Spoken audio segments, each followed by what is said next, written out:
by Shannon McAuley and Sophia Phillips. We're a senior division for a performance, you can tell, at North Lakes. Also, you can tell. Okay. Wherever you're ready. Oh.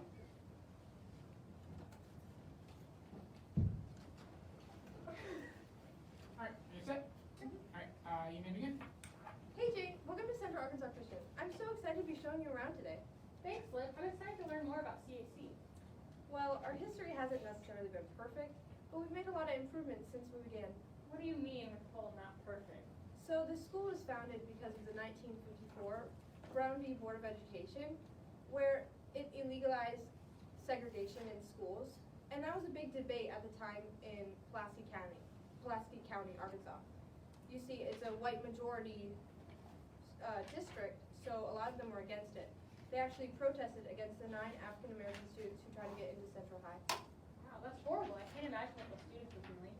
It was really complicated. There was actually a lot of violence, and the National Guard not only got deployed twice, no, not once, but twice. The first time, it was by the governor, Favas. He deployed them to keep the students out of the school to push back on integration. But President Eisenhower sent his own troops, the Screaming Eagles, the 101st Airborne Division, to let the students into the school peacefully and to keep the peace and order between the citizens and at the school. That's insane. I gotta go, but I'll be back, and I can't wait to talk to you more about CAC and its history. Okay, see you then. That must have been awful for those students. I can't imagine being one of those students trying to just get into school for their equal rights, but then having these people physically and mentally abusing me just trying to get into school. And these are adults screaming at my face. I can't imagine being one of those students.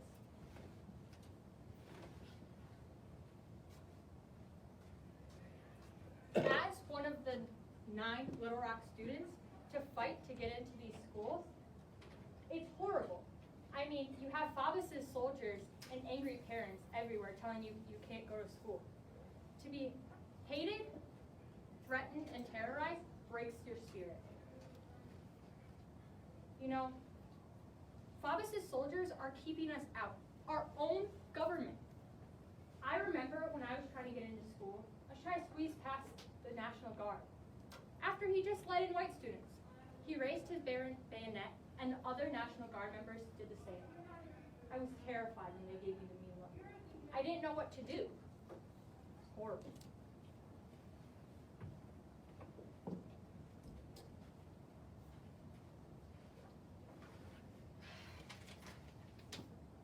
Governor Favas, your last telegram was not at all close to upholding the Constitution and the Supreme Court decisions. It was very unconstitutional to go against the Supreme Court decision and to deploy the National Guard when it wasn't crucially necessary to keep order and peace. President Eisenhower, I thought I was doing what was right.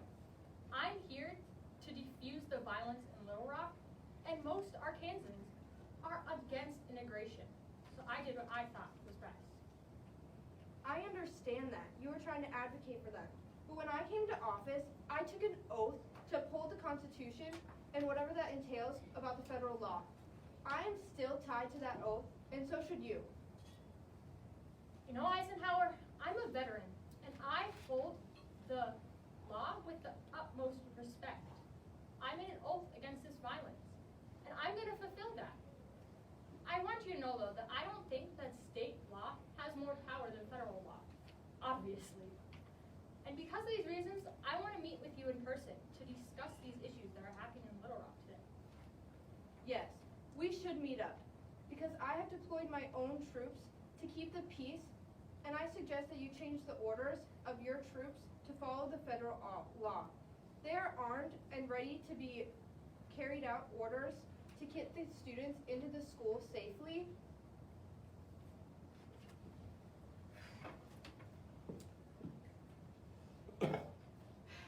Me and Favas had an eventful debate, and he kept telling me that he would uphold the Constitution and the federal law. Since he had a cooperative attitude, I ordered him to change the troops' orders to let the students into the school peacefully. And I also informed him that there was no need for a competition between state and federal law, especially with the Supreme Court decision on my side. We would trump the state governor's actions. Faubus has still decided against my recommendations to shut down schools for a whole entire year. He has studied the law and knows what he can get away with, and I have no authority to keep the schools open.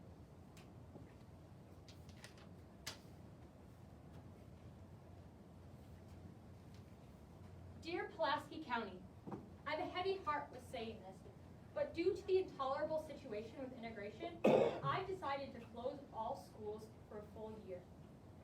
You know, the Supreme Court has made their decision. They want to integrate no matter what, ignoring the facts. This integration could lead to a horrible, violent loss of lives and ruin our educational systems. But I know the law, and I looked at our Constitution, and they can't do anything to stop me from closing the schools. It's my senior year. Although it's kind of unfortunate that the lost year happened to be this year, but I still get to graduate on time with my new school, TJ Rainey, that stayed open. Although it is I will point out that Faubus has affiliations with it, but he's the one who shut down schools, and it was for a reason anyway. You know, because we don't really want to go to school with those people. Ugh. You know, Faubus shutting down schools my senior year isn't fair. I'm not allowed to go to school because he shut them down. I can't afford these private schools. My family has no way of accessing them. I still go to school with all my church friends, since our church and other communities like that set up our own private schools so we didn't have to mix races in school. You know, we deserve these opportunities. You know, our own government has kept us out of the schools. My parents and I have lost all faith. They have denied us of equal rights and prevented us from going to school. Because of this, I've had to start working to provide some sort of future for myself. Because Faubus has taken away my education, my fun from sports, and a life. And now I've had to settle for less than I know what I'm capable of because I'm unable to go to college. I can still have a fun, carefree senior year with all my friends. I will still be on track to graduating and having the future that I envision for myself in college. You know, I really deserve these opportunities, unlike some people. You know, those people would still be in schools if they didn't speak up about integration. You know, they could have just been quiet and they could still be in school on track for graduation.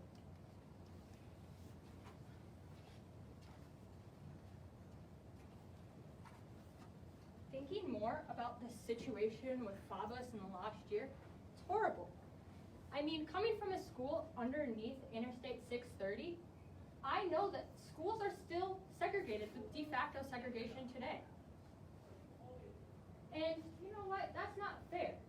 And it still shows. Oh, hey Liz, I was thinking more about it. And Faubus claims to be a populist and a common man, but he would never let any person of color rise into power. Yeah, it looks like his efforts in the last year to push back against integration kind of succeeded with the movement of private schools, and we still see that divide today.